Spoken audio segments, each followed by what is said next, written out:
Good afternoon, everyone. Thank you very much for joining us for our educational webinar on multiple endocrine neoplasia.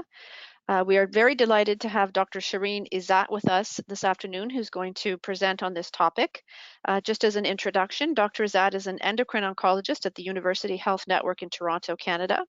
He has more than 26 years of experience as a clinician with a focus on the management of patients with complex diseases and endocrine tumors. He's held numerous academic and clinical leadership positions in local, national, and international organizations. He was the inaugural head of the internationally recognized multidisciplinary endocrine oncology program at the Princess Margaret Cancer Centre in Toronto. He was also co-chair of the Cancer Care Ontario Neuroendocrine Tumor Program. His efforts have focused on quality of care initiatives, including share care models, community of practice standards, and telehealth networking across the centres in Ontario. Dr. Ezzat, thank you so much for joining us this afternoon, and I'll turn it over to you at this point. Excellent. Thank you, Jackie. I appreciate the kind comments here. So I want to begin by making sure that everybody is aware that what we will talk about today is multiple endocrine neoplasias. I will specifically talk about the elements that most commonly affect patients with this syndrome. And they include the pituitary, and we will start off with the pituitary, and then I will go on to the second component, which is the parathyroid, and then we will end with obviously the neuroendocrine component, which is the pancreatic neuroendocrine tumors. The pituitary is probably the component that may be less obvious to many of you, so I will spend just a few minutes on that to give you a refresher on what it's about and how it affects patients with MEN. These tumors are often considered to be adenomas, which means that they're not cancerous. They generally do not spread, although of course the pituitary can have other pathologies as listed here. You can get cancer from neuroendocrine tumors going to the pituitary that would look like a mass, but that's exceedingly unusual. The more common scenario is one of what we call a primary pituitary tumor. While some think of them as being benign, cancer is very rare. Some of these tumors tend to be fairly small, but they can also be hormonally inactive, or they can produce an excess of hormone, or they can grow quite rapidly. So they come essentially in all shapes, forms, and sizes. I wanted to show you this picture just so you can appreciate what exactly we're talking about and where. So this is the brain up here, and we're slicing through so the nose is sticking out of the screen and the ears are to the sides. This structure here is what is referred to as the optic chiasm. This is the stalk that connects the brain with the pituitary gland, and this is the pituitary. But you can see here these other structures, which we will discuss in a minute, represent other areas of possible pathologies. So when a scan shows that there's a growth here, it can be a pituitary tumor, but can also be other types of tumors as listed here, arising from the hypothalamus, the pituitary stalk, or the optic chiasm. It's a crowded area, and just to give you some idea, although I'm showing you this whole length is only about ½ an inch. It's about 1.5 centimeters. The other thing that you can imagine is that this is a very crowded area, which means that when a tumor in the pituitary grows, it can affect the visual apparatus when it exceeds 1 centimeter. It can also affect the hypothalamus, which would affect many bodily functions, including biorhythms, temperature regulation, appetite and thirst center, and many others. So this is a very important and delicate area of information processing. The pituitary gland receives information from all parts of the body, processes it to be able to release a specific set of hormones that will regulate your thyroid, your adrenals, your gonads, which include the ovaries and the testes, to regulate the menstrual cycle, but also fertility in males and females. There are a whole bunch of other hormones, which I will not discuss here, but just suffice it to say, this is an extremely complex system that has to work perfectly well in sensing information and sending it out to be able to allow for proper regulation of many bodily functions. This is just an example to show you that sometimes the pathology can be in a nearby structure, which is the carotid vessels. And when you get an aneurysm, for example, or even spread to that part of the body, this patient can be at risk of developing cancers or maybe even blood clots to other parts of the brain. Underneath all of this is what we call the meninges. The meninges are basically the lining of the surface that separates the brain from outside structures and allows for fluid to remain on the inside of that barrier to allow for some buoyancy, because you don't want your brain to be banging against your head and your skull, and that's called cerebrospinal fluid.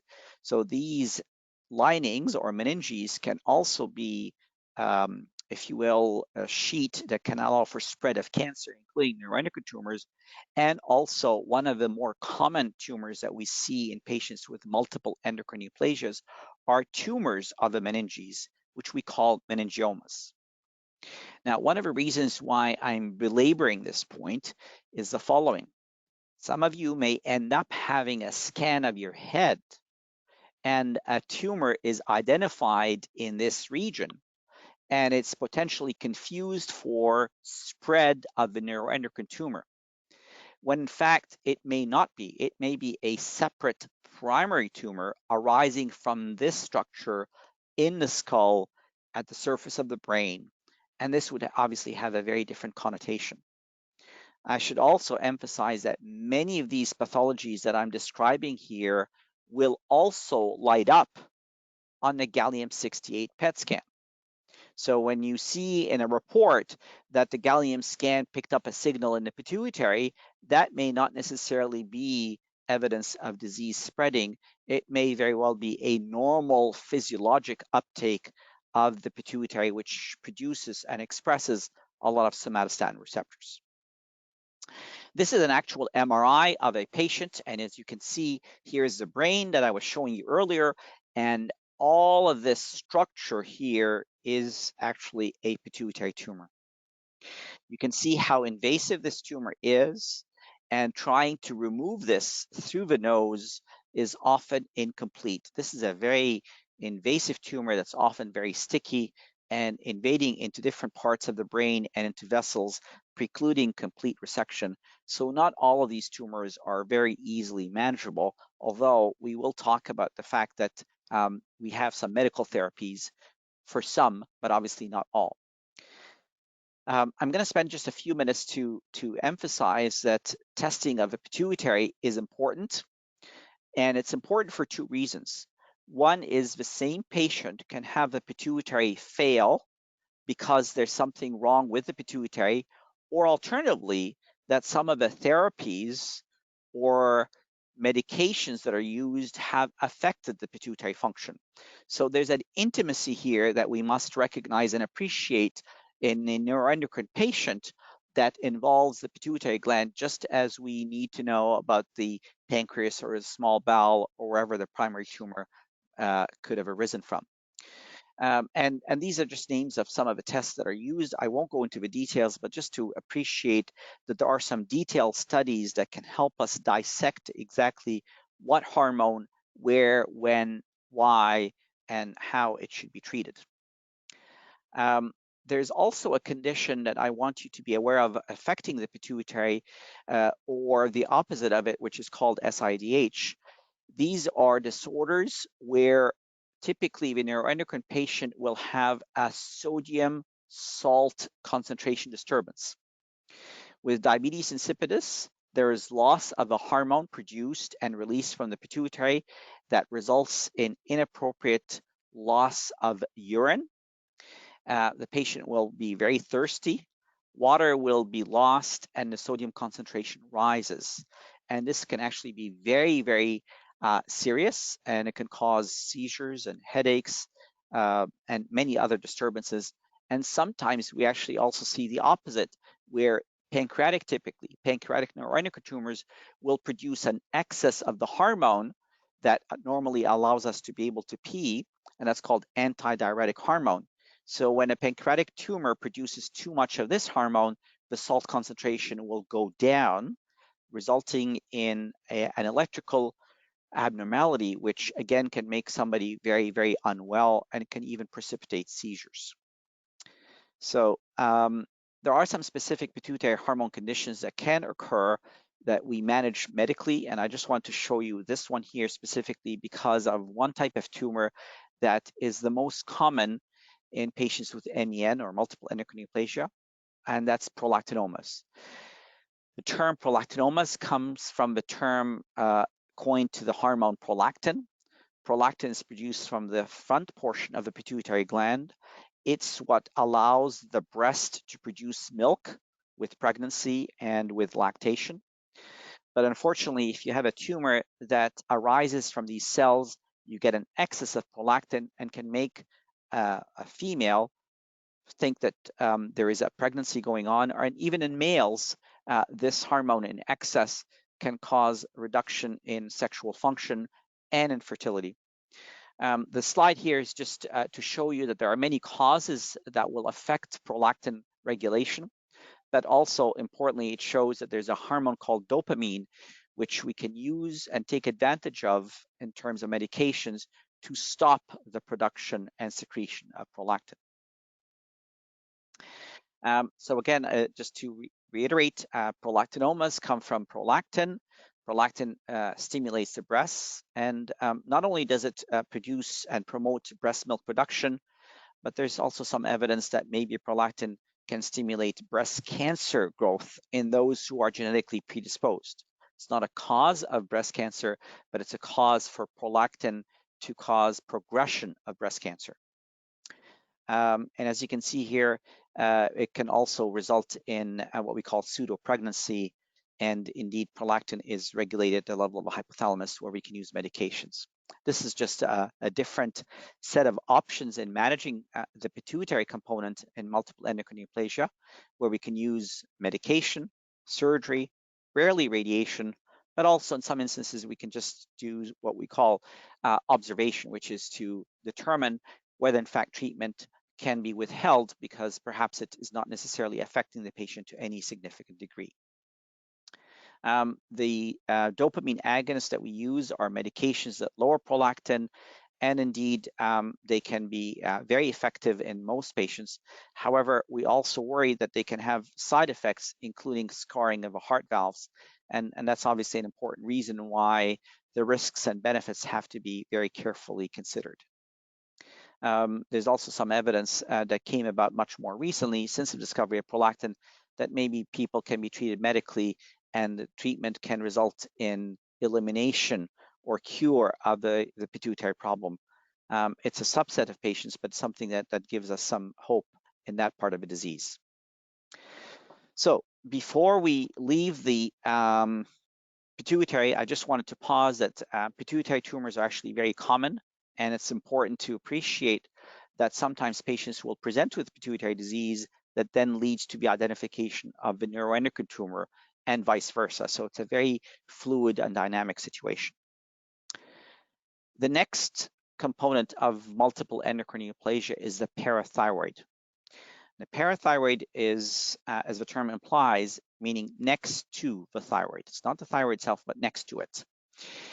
And in this part of my talk, I wanted to explain what the parathyroids do, the different pathologies involved in the parathyroids, how they're managed, and how that relates specifically to management options in the patient with neuroendocrine disease.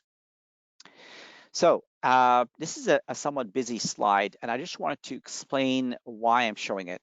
The parathyroid hormone is basically a hormone that regulates calcium and vitamin D metabolism, okay? And it does so by regulating vitamin D activation from the kidney. And it's this activation of vitamin D that then allows for absorption of calcium from the gut. But also parathyroid hormone has an effect on the bone to release calcium or allow it to stay in the bones.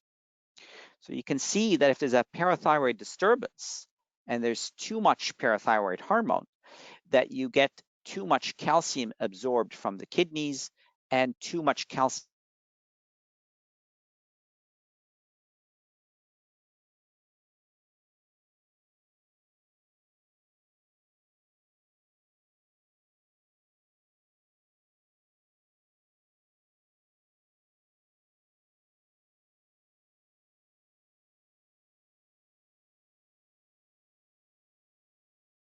Hi, everyone. I think we're probably having some technical difficulties. I am not able to hear Dr. Ezzat any longer, and so I think that may be the case for the rest of you. If you just hang tight, please put a note in the chat window if you can hear, but we'll hang tight and try to let Dr. Ezzat know that we've lost sound.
Can you hear me now? Yes, I can hear you now. Okay, I'm gonna go off the phone. Okay, very good. Thank you. All right. Okay. How's everybody? Jackie? Yeah, I'm Yeah, here. Okay. All right. I apologize for that, everybody. I'm not sure if I've done anything, but I will I was talking about parathyroid hormone, and I was talking about how parathyroid hormone acts on the kidneys to enhance the absorption of calcium, and also on the bone to regulate the release of calcium from bone. Ultimately, in people with MEN, where there's a tumor in multiple parathyroid glands, there's too much parathyroid hormone, which leads to elevated calcium. The increase in calcium can precipitate in the kidneys to result in kidney stones. So that's one problem. The other problem is that the elevated calcium will inflame the pancreas, result in pancreatitis, and also rob calcium from the bones, resulting in osteoporosis and bony fractures. So you can imagine this is a very important component, and it's very clear that it's necessary to make this diagnosis so that it can be appropriately treated. Okay,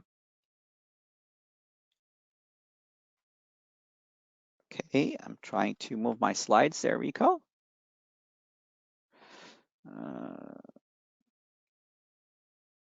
Are they stuck? Yeah. Okay, I'm sure Rico will work on it for us. Share my screen. I think he's resetting some things here. Our apologies, everyone. Just hang with us.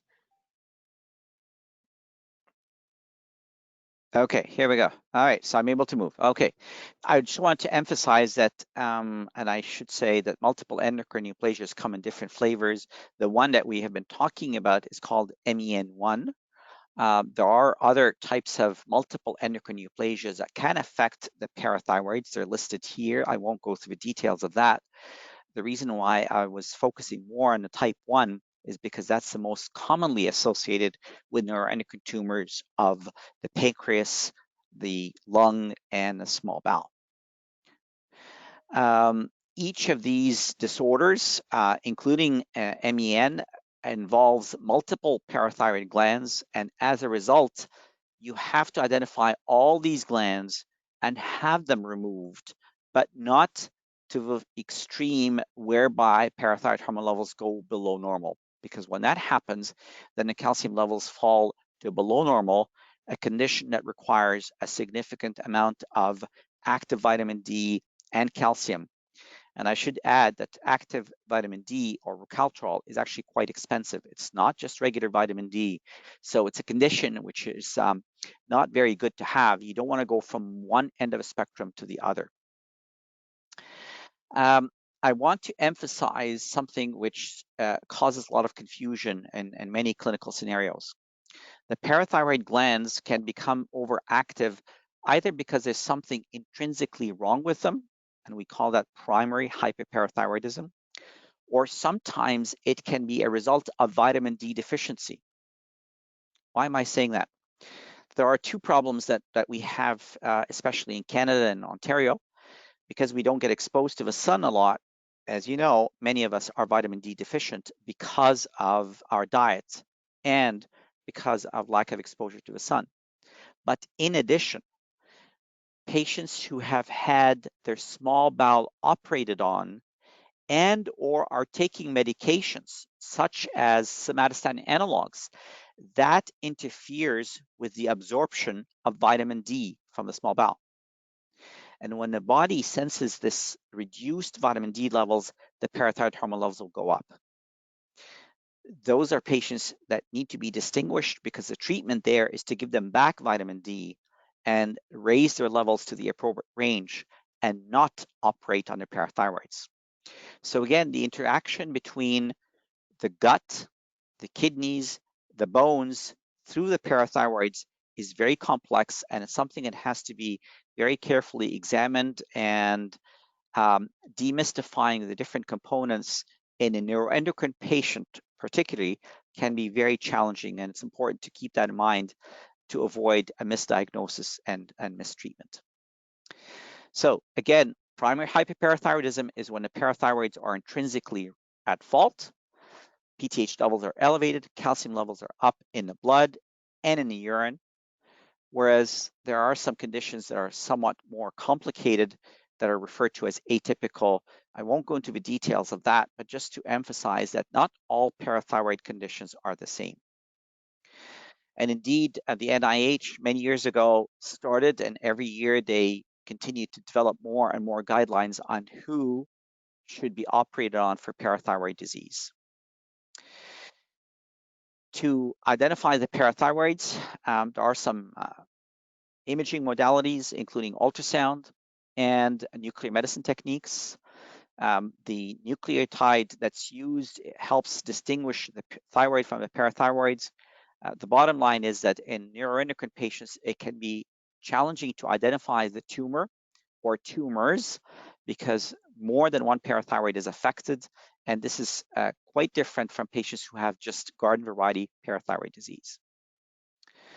The surgery, as I mentioned, requires identification of all parathyroids, and not only to preserve normal parathyroid function, but also to avoid complications and the need to go into the chest and behind the breastbone specifically, where some parathyroid tumors can be located next to the thymus.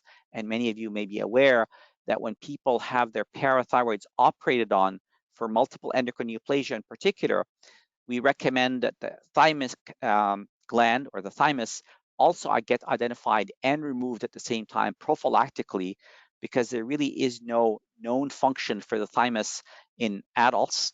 And as you know, the thymus can be a source of neuroendocrine tumors, so it becomes crucial specifically in removing the thymus and paying attention to the thymic gland at the time of parathyroid diagnosis, and specifically in the patients who are known or may turn out to have multiple endocrine neoplasia.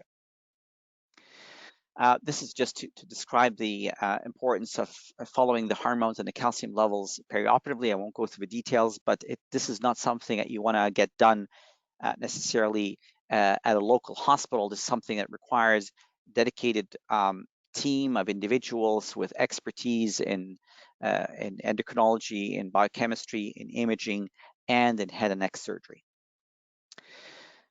So we started with pituitary. We went through pancreas, parathyroid, I should say, and now we're going into the pancreas. The pancreas is the most common organ that's affected in patients with multiple endocrine neoplasias, and I will speak and focus my comments on that. We can always discuss other neuroendocrine tumors as well. So this is probably a slide that the neuroendocrine patients know very well, but the patients with MEN may not be aware of it, so I'm going to show it here. As you know, neuroendocrine tumors are classified by grade 1, 2, and 3. And this slide just shows what happens over time with respect to survival. Patients with grade 1 generally do very well, and the majority of them will be alive 5 years, whereas with grade 2, that proportion goes down, and grade 3, that proportion goes down even more. So you can appreciate here that the grading of disease is very, very important. Now, this is a slide that often sort of confuses people, and I just want to emphasize that in the pancreas, there isn't one type of hormone or hormone-producing cell, but rather multiple hormones. And the reason for that, if you think about it, is the pancreas has to do a lot of things. It has to help you digest. It has to help you deal with the increase in sugar, glucose, so it produces insulin. It also has to regulate the rate of delivery of food from the stomach into the small bowel. If that occurs too quickly, then obviously you will not have the appropriate time or digestive enzymes to absorb the food after it's been digested and broken down by the enzymes. So there has to be a very coordinated set of functions between the pancreas, the small bowel, the gallbladder, which produces bile that helps the absorption of fat-soluble substances, including vitamins. All of these coordinated functions require different hormones. And all of these hormones potentially are the source of tumors that arise in patients with neuroendocrine disease. Some of these, as you know, are called gastrinomas, and that's the Zollinger-Ellison syndrome. This is where the tumor arises from the gastrin-producing cells. So all of the tumor cells will make gastrin. Too much gastrin produces inappropriate acidity that results in ultimately ulceration and hemorrhage from the stomach. Glucagon, which can cause diabetes. Insulin, which does the opposite. If you have too much insulin because the tumor arises from those cells, then you will develop hypoglycemia. And I'm not talking about hypoglycemia where your blood sugar just falls a little bit. It can fall dangerously low to the point where someone can actually go into coma. So this can be quite serious. And those of you who have it or know somebody who's had it can attest to that. Secretin, which causes very severe diarrhea. Serotonin, that you're familiar with, causes the carcinoid syndrome. And interestingly, there are cells in the pancreas that are called the D cells or delta cells that actually make somatostatin, not the drug, but the actual hormone. And we all produce somatostatin. When you have too much of it, guess what? You start to develop diabetes, and you impair the ability of the gallbladder to contract properly. So sludge develops in it, and you become at risk of developing gallstones. Well, that happens not just with the drug, but with the disease. This one here is called VIP. It has nothing to do with importance. It's called vasoactive intestinal peptide. And when that tumor develops in someone, they get very, very severe diarrhea, the type of diarrhea that keeps you up at night, going to the bathroom repeatedly, and people can become dangerously dehydrated. And this is also called Werner-Morrison syndrome. There are other hormones in the pancreas, and some of these you will see in the pathology report that the pathologist will detect by immunohistochemistry. We can measure some of these hormones. We don't necessarily know exactly what they cause clinically, but we do know, for example, that some reports that pancreatic polypeptide can make people feel unwell, anorexic, tired, not specific symptoms of unwellness. And when that tumor is removed and the hormone levels come down, patients become much more like themselves. I want to emphasize here on this slide the proportion of the recognized proportions of hormone-producing cells from neuroendocrine tumors, the gastrinomas I mentioned, the insulinomas, the lipomas, gluconomas. But I want to emphasize that the carcinoid is not really a tumor. Carcinoid is the name of a syndrome that results from too much serotonin, which in some instances from the small bowel, but in others it can also be from the pancreas. Anatomically, though, this is quite different because neuroendocrine tumors can be identified also in sporadic and in patients with multiple endocrine neoplasias in the appendix, in the small bowel, as I mentioned before, but also the stomach, the rectum, the lung, the colon, duodenum, and so forth. There are, in fact, hormone-producing cells in just about every part of a body, and this is just an expression of how complex these tumors can be in patients with neuroendocrine disease. Okay, I wanted to emphasize also that the gene that results in multiple endocrine neoplasia is called MEN1. And this gene was initially thought to be very unique to patients with MEN1. However, it became obvious later on that even patients who don't have multiple endocrine neoplasia, just garden variety pancreatic neuroendocrine tumors, have a mutation in this same gene. The difference is that those who have it in every cell of their body, which is called germline, so the gene is mutated in every part of the body, every cell, they develop multiple endocrine neoplasia.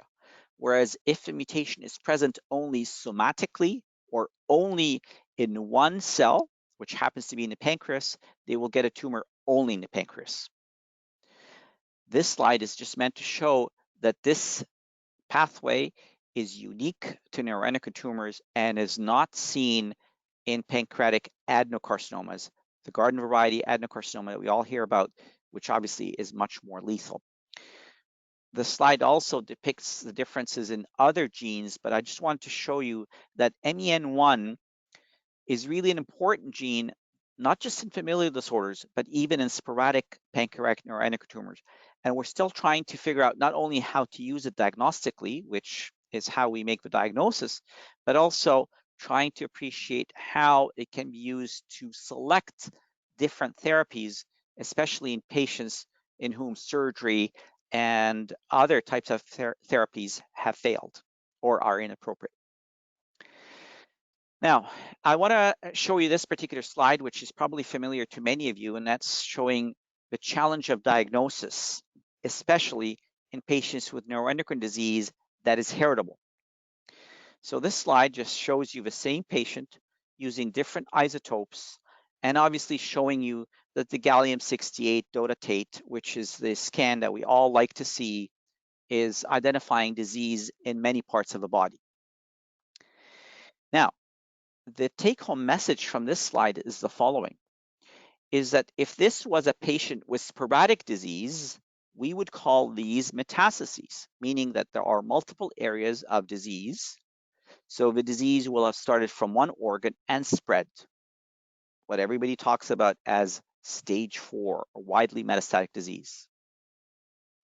However, if you think about it, if this happens to be a multiple endocrine neoplasia patient, some of these multiple areas may reflect different primaries.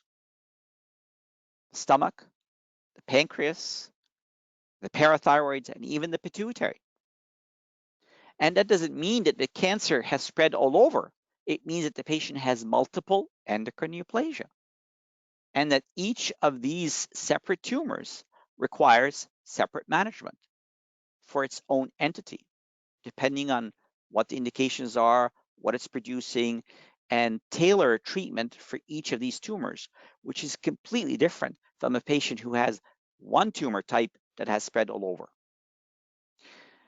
I'm showing you this slide also to effectively demonstrate that the gallium-68 dotatate identifies metabolic disease. It tells us what areas of the disease is actually growing, and this is shown here by this so-called heat map. The hotter, the redder it is, the more metabolically active. And for example, if this happens to be a patient with insulin excess because it's a pancreatic neuroendocrine tumor that has spread to the liver, and you ask yourself or your surgeon, which of these do you need to cut out in order to control the disease, then you can identify the area of highest activity and focus your attention on that, at least to bring the hormone levels down, which in the case of insulin, for example, can be very, very crucial, because otherwise this patient would end up getting into trouble with coma and seizures and all sorts of other problems. In this patient, there's also a lymph node, by the way, here, which is important metabolically. So the take-home message is that nuclear imaging helps us identify not just disease in terms of structure, but also in terms of function.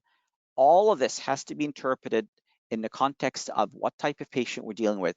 Is this somebody who has sporadic disease, meaning that they are uniquely affected at only one body site, or whether they have disease at multiple parts of the body because they're genetically predisposed? This is just to show you a slide that many of you may or may not be aware of. Unfortunately, chemotherapy, classical chemotherapy, is not terribly effective in pancreatic neuroendocrine tumors. The objective response rate, as you can see here, is not the highest. And for that reason, people have tried to use other forms of therapies. But this slide is a much more positive one. And I want to show you this specifically in patients with pancreatic neuroendocrine tumors, in that in neuroendocrine tumors of the familial type, patients who happen to have multiple endocrine neoplasia, and you follow them over time, you can see here each of these lines reflect the same individual at different times. And the fact that many of them remain relatively horizontal indicates that these tumors will actually remain relatively of the same size. On the y-axis is the size in millimeters, and you can see, for example, this patient here has a 10 millimeter tumor that after 60 months of follow-up is exactly the same, as is this patient with a 5 millimeter tumor. So not every tumor needs to come out necessarily, and appreciating the context of where it is very, very important. Now, to make life just a little bit more complicated for the multiple endocrine neoplasia patient, they can actually have multiple tumors in the same organ. If you recall, when I was talking about the parathyroids, where all parathyroids have to be identified, well, in the pancreas, that becomes even more crucial, because the last thing you want is to go in and remove, for example, this tumor that probably wasn't going to change in size, and find out that there's also another tumor, one being 5 and the other being 20 millimeters in size. And each of these tumors can have different pathologies, because some of them obviously can grow and some of them remain the same. So appreciating, again, whether the patient with neuroendocrine tumor is a member of a multiple endocrine neoplasia family or not is absolutely important in tailoring a treatment plan, and not just simply to get caught up with the single tumor that's obvious in front of you. So I'm going to try and wrap up here so we can have a bit of a discussion, but to bring it all together, as you probably all know, neuroendocrine tumors can have a potential to metastasize. And we talk about surgery, and we talk about the importance of surgery, complete resection, sometimes debulking if the whole tumor cannot be removed, but also each of the grades is associated with the potential for progression that requires a specific therapy. that is tailored for the grade of disease. Somatostatin analogs, for example, for grade 1, but in patients with grade 2, things such as temozolomide or everolimus can be used, and certainly in patients with very high-grade disease, then we talk mainly of chemotherapeutic agents. But we're having trouble now. This is what we knew for the last at least 30, 40 years. What we're trying to struggle with now is where does targeted radiotherapy with lutetium and yttrium and other compounds come into play? Do all patients have to go through these therapies first for them to get radiotherapy? Or should this come in a different order? What is the appropriate sequence? And how does this fit with other experimental approaches, including, for example, immunotherapies and other type of emerging therapies that have worked in other tumors? This is a struggle that we have, not just in neuroendocrine tumors, but specifically also in patients with multiple endocrine neoplasia. For this and many other diseases, I have to emphasize that it is really the importance of the team of pathologists, of surgeons, of radiation specialists, and medical oncologists to work together, put their heads together, put their expertise together to be able to come up with a rational plan that is suitable for that particular patient. So Jackie, I'd like to pause at this point. I hope that this was somewhat helpful, and at least we will have some points to discuss from the audience. Thank you for inviting me. Thank you, Dr. Ezzat. That was an exceptional presentation. It was very thorough and fascinating, really. So at this time, I would like to invite the participants to submit any questions that they have for Dr. Ezzat using the chat function, which is on the right-hand side of your screen. You can type in your questions there, and we'll try to get to all of them. So, Dr. Ezzat, we have a few questions to start off with. And the first one is, can you have too little PTH but not from having surgery? The answer is yes, you can. If there is, for example, if you have too much calcium for other reasons, meaning that the body is actually seeing a reason to stop producing and leaking calcium. But by and large, the most common cause of this situation is when somebody has been operated on and the parathyroid glands have been either intentionally or unintentionally injured. Okay. The next question we have is it recommended to take vitamin K with vitamin D? That's a very good question. And I hope the person who's asked that is because they're thinking about so-called fat-soluble vitamins. They're A, D, E, and K. And these fat-soluble vitamins that require normal gallbladder function. For example, if you've been on somatostatin analogs for a long time, or your gallbladder has been surgically removed, you may not have enough bile salts produced to allow you to absorb the appropriate amounts of fat-soluble vitamins, and for this reason, supplementation will be required. I want to emphasize, though, too much of a good thing is not necessarily wonderful. So we have to be very careful, and in many instances, you should really be guided by specific laboratory studies so you can find out exactly where you are and what exactly you need and how much and whether you're getting enough of it or not. Okay. Next question is about being diagnosed with a thymus carcinoma. What is it exactly, and how should that be treated? Can it be on watch without worry? So the thymus is part of the immune system, and it sits right behind our breastbone. It's larger during childhood and puberty, and it gets a little bit smaller as we mature in life. There are immune cells in it, and there are also some endocrine cells. So not all tumors of the thymus are necessarily of the same type. Depending on the cell type they arise from, they may be neuroendocrine or they may not be neuroendocrine. The important thing, though, is it's necessary to make the diagnosis early enough And it's always ideal to remove the thymus to prevent it from getting into something that can be much more complicated. Now, I want to emphasize the thymus can be quite large in puberty, and you don't want to jump the gun and make the wrong diagnosis and subject, let's say, a 20-year-old to unnecessary surgery. But at the same time, you don't want to miss the boat on removing it at a time when you can prevent what can turn out to be very nasty type of cancer. For example, neuroendocrine tumors of the thymus tend to be much more aggressive than, let's say, pancreas or small bowel or even lung. Okay. It's interesting. Okay, next question. Our sister was diagnosed with pancreatic neuroendocrine tumor, grade 3, Ki-67 was greater than 30%. She tested negative for MEN1. Is it still possible for her siblings to be MEN1 positive? And if yes, should they be tested to determine if they are more susceptible to develop the cancer? Okay, that's a very good question, and I probably should have spent a little bit more time, so I appreciate whoever posed this.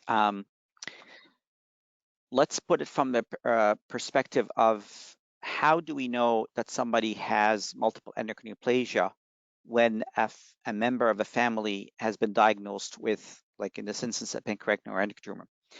And the grade in and by itself does not cause me concern. Where I become much more concerned about the possibility that there's a heritable genetic factor is when there are multiple tumors within the pancreas. So if there is multiplicity, or if there is evidence of what we call islet hyperplasia. Hyperplasia just simply means that the number of otherwise normal appearing cells has increased without necessarily having transformed into an organized cancer. So that it's really giving you a bird's eye view of a process in evolution. So this is one of the many reasons why it's absolutely important to make sure that every tumor is specifically examined for the possibility that it's part of a heritable syndrome. Why? Because the last thing we want is to cause concern when it's not necessary, or the opposite, where to ignore it when in fact there is a component of heritable disease that should be investigated. In this particular instance, if the MEN1 test was negative, the likelihood of other family members having the same disease is exceedingly next to zero. Now, I'd like to qualify something though. While we focused on MEN1, there are other multiple endocrine neoplasias, and we call them MEN2, and MEN2 specifically does not include neuroendocrine tumors. They have other types of tumors, not of the pancreas, but there is a condition called MEN4 and VHL and other types of genetic disorders. I don't want to go into those details, but specifically as the person asked the question, I would say, given what you've told me, the likelihood that this is MEN1 is extremely small. And I would just want to make sure that the counselor who's done the testing has effectively ruled that out, and therefore other family members should be a little bit more reassured, significantly reassured, actually. Okay, great. Next question. Can the serotonin levels mentioned in the pancreas lead to severe depression and anxiety related to MEN1? That's a very good question. The short answer is typically not. Serotonin levels in outside of a body, meaning outside of the brain, really relate very little to what's happening within the brain. However, the parathyroid problems that I was talking about with an increase in calcium can, in some instances, affect mood, and they can affect other neurological functions, including ability to concentrate. And the reason for that is calcium is one of those salts, if you will, that's necessary for normal electrical functions. So I would be less concerned about serotonin deficiency in the brain. I would be more worried about something else, such as an increase in parathyroid and calcium that would be affecting mood. Thank you. That actually ties in nicely to the next question, which is what about high calcium causing brain fog? Right. So exactly, as I mentioned, uh, now I will be the first, and many of my colleagues will say that obviously brain fog is not a very specific symptom. However, I will be also equally as frank and honest with you that it's a very common and disturbing symptom. And it doesn't mean that you're hallucinating. It doesn't mean that you're trying to make excuses. It's a very common problem that we probably have all faced. And it's very frustrating when you don't have a very good explanation. By and large, I can tell you at least what my take of it is. Brain fog is potentially the result of abnormal accumulation in the body of substances that really should not be present at those concentrations. In other words, your body is producing too much of something. And those can include cancer and chronic inflammation. So, for example, people with chronic lupus or rheumatoid arthritis, as do patients with widespread metastatic cancer, they will complain of brain fog. And we know that once their underlying disease is adequately treated, that symptomatology and those complaints will actually get better, if not completely resolve. Very interesting. Okay, our next question is at what age would MEN1 symptoms start in children during their puberty years? It depends on the components. So I told you about the pituitary, the parathyroid, and the neuroendocrine. The pituitary can appear earliest, and it can appear at the time of puberty. MEN1 does not affect typically kids under the age of, let's say, 14 to 16, be exceedingly unusual. And for that reason, for this particular syndrome, it's really not necessary to do the genetic testing quite that early. There are some MEN conditions where it is recommended to do it very early because you can do something about it, like taking out the thyroid with MEN2, for example. But with MEN1, usually it's around the time of puberty or later that the pituitary will manifest itself. And then a decade or two later, it's the parathyroid. And then a decade later would be the neuroendocrine component. Okay. Next question comes from someone who said that their computer froze when you were speaking about survival rates. So the question is, can you repeat the survival rate for grade 2 neuroendocrine disease? The other question going with that is the Ki-67 or the grade more indicative of survival? Thank you for that question. And I will be the first to caution that we try our best to use the information as best as we can. And what we have learned is that there are some potential downfalls in overinterpreting the tumor grade.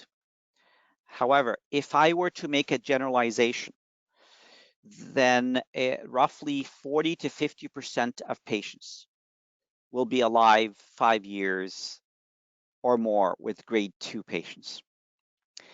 Now, one of the difficulties, the reason why I'm being cautious in saying this is we know, for example, that the grade can change over time. We know that it depends on how it's performed, on where the sample was obtained. Was it from a biopsy or from a surgical specimen?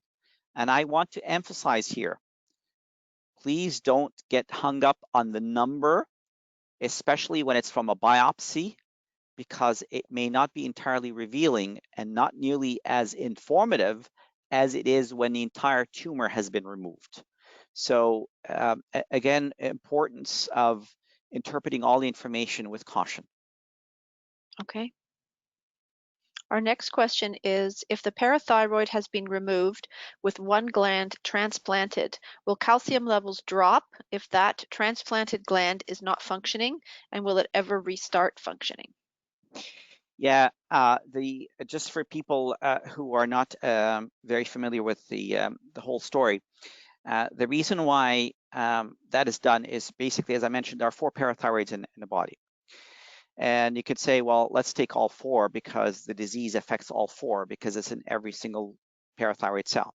And the answer to that is you don't want to go to the other extreme, because if you go to the other extreme, low calcium, as I mentioned before, is equally as dangerous and is not necessarily easy to treat. So what people have tried to do is they take out 3 or 3.5, and the remaining half or one gland, they will take it from the neck and put it in the arm. When you put it in the arm, by transplanting it to the arm, you then have easy access to it. So if it starts to overgrow, then you can operate on it very easily and not have to open the patient's neck again. The trouble is that this transplant often doesn't work very well over the long period of time. And that small amount of tissue, unfortunately, dies. And for this reason, this practice has not really remained as popular as it used to be. So the short answer is if the parathyroid hormone levels drop and drop to below normal, that means that that transplant probably has wilted. Okay. Next question. I am asymptomatic with tumors in all 3 Ps. What is the percentage of my children who have the MEN1 gene also be asymptomatic as well? That's a very good question. So the person who's asking that is saying 2 things. Number one is they've got the gene, they've passed the abnormality to their kids, and they have involvement of the pituitary, the parathyroid, and the pancreas. That's the 3 Ps. By and large, the pattern of behavior tends to be somewhat similar from one family member to the other. So I would be somewhat optimistic that if your disease, and by you, I'm talking about the person who asked the question, has been relatively well behaved, there's a very good chance that it will remain the same way in your genetically affected children. By the same token, when we do find family members, for example, where one father or grandfather has had a particularly bad insulin-producing pancreatic tumor, we become acutely aware of that same phenomenon happening in the patient in front of us as well. So you're right, there tends to be a good similarity, but it's not 100%. Okay. So we're at 5:58 p.m. Rico, I'm wondering if you can tell us if we have a hard stop at 6, because we still have a few more questions. Well, I'm glad that there are questions. Yes, definitely. Rico. Yeah, sorry, I was on mute. Yeah, we can continue. Okay, so Dr. Ezzat, are you okay to continue if we go a little bit past 6? A few more minutes is fine. Okay, wonderful. So the next question is, this is about, this person says, recently my cousin died from MEN1. It was my understanding that his passing was attributed to a tumor on his thymus gland that later spread. Right. My concern is because we are closely related, is there a high chance of me being his first cousin will sooner or later develop a tumor on my thymus? Okay. Now, it wasn't clear to me whether the person asking the question has the same genetic abnormality or not. It doesn't say. I will work with both scenarios. If the answer is you don't have the same mutation, you've been tested, and genetically the mutation is absent and negative, then you can breathe and you will be fine. Okay, as long as you know exactly what the mutation was in the affected family member. If, on the other hand, you happen to have exactly the same mutation, so this is the opposite scenario now, it does not mean imminently that you will have the same bad experience, but it is a warning that the thymus, which, as I mentioned, actually will require special imaging because it sits behind bone, you want to have this examined. And if there's any indication at all that it is enlarged or growing, then I would be much more aggressive in having it surgically removed before it starts to become problematic. Okay. 2 more questions. First one is, can you explain why I would have had a reaction to both the injection from gallium-68 and the F-DOPA, says without contrast, that feels like a pressure on the thyroid gland? I'm not sure I can explain it specifically on the thyroid, but the person asking the question clearly has identified a reaction. There are instances where people with neuroendocrine tumors will have an acute release which is an aberrant response of the hormones inside the tumor that they have. And this provocation can occur even by the contrast, and it can be any type of contrast or even isotope. It is not an indication the patient is allergic. That's not to be confused with allergies where you start to itch and wheeze and your eyes start to water. That's a very different phenomenon. This is a phenomenon of release of hormone from the tumor, and we believe it's because the tumor actually is stuffed with all these proteins that become destabilized and they just release their content acutely, and that can be perceived by the person as an abnormal choking sensation, and they will feel it in front of their neck or can feel it in front of the neck. Okay, interesting. So last question. Oh, sorry, hang on. It moved. Can having MEN1 cause other types of cancers? That's an exceedingly good question, and I'm glad that you reminded me. I wanted to give you the classical description of MEN1, where people get the 3 Ps as we talked before: pituitary, parathyroid, and pancreas. However, we have come to believe now, and there are some very good data from across the world, that there are some family members with specific MEN1 mutations where there are other cancers that go along, not just the classical 3 Ps. The most worrisome of them is being breast cancer. And for this reason, your genetic counselor, recognizing the type of MEN1 mutation you have, may or may not indicate that long-term specific surveillance and screening for breast cancer is warranted. There are other types of cancers also that can occur, including adrenal cancer in a subset of patients. But the one that bothers me the most, and the one that I think people need to be more aware of, is the breast cancer with MEN1. Not all, but in some families with specific mutations. Okay, fascinating. That wraps up our questions, which essentially wraps up our webinar for today. I just wanted to thank Amber from the Canadian Multiple Endocrine Neoplasia Support Group, who worked with me on getting Dr. Ezzat to come and put on this session for us, and she's made an incredible commitment to this patient community. So Amber, thank you. Amber has some vinyl decals, 6-inch vinyl decals of her new MEN ribbon that we are going to give away as a draw. So for anyone who completes the session survey that you will get emailed to you once this has concluded, if you complete that survey, you'll be entered into a draw to receive one of these new decals that Amber has had made. Dr. Ezzat, thank you very much for an extremely informative session and for your time today. Thank you, Jackie, and thank you, Amber. And I hope that this was worthwhile, and all the best to everybody. Okay, Hope I to see hope you so soon. too. Thank you, Thanks. everyone. Have a lovely evening. All right, you too. Thank you. Okay, bye-bye. Bye.